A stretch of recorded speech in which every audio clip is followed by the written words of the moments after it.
নাৰায়ণ হেনইতো শবদ মুখে বসৱৰ্তী বচন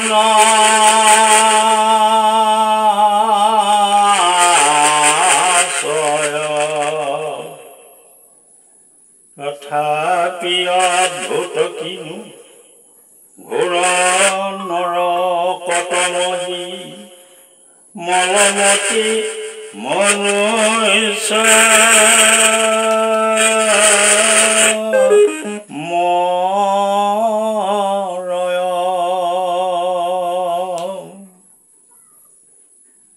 এই সংসাৰত মানুহে সাধাৰণ নাম উচ্চাৰণ কৰিলেই অতি সহজে সকলো পাপ তাপৰ পৰা উদ্ধাৰ হৈ পৰম পদ লাভ কৰিব পাৰে।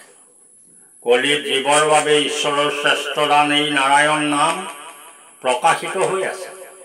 প্ৰত্যক্ষ মানুহে ইচ্ছা কৰিলেই এই সুমধুৰ সুমংগল নাৰায়ণ নাম উচ্চাৰণ কৰিব পাৰে।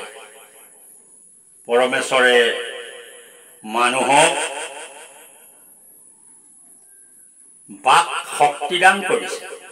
এতেকে এই বাক বা বচনসমূহৰ ইচ্ছাহীন কৃপাকু বাক্য উচ্চাৰণ কৰি মানুহে অভাৱত আয়ু ক্ষয় কৰে।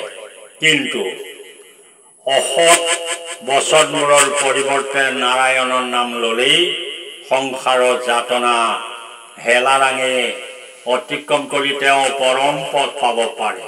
তথাপি ই কেনে অদ্ভুত ৰহস্য যে মানুহে নাৰায়ণৰ নাম উচ্চাৰণ নকৰি বা পৰমেশ্বৰৰ নাম উচ্চাৰণ নকৰি কুকথা ৰচনা কৰি থকাৰ ফলত ঘোৰ নৰকত মজি মৰে।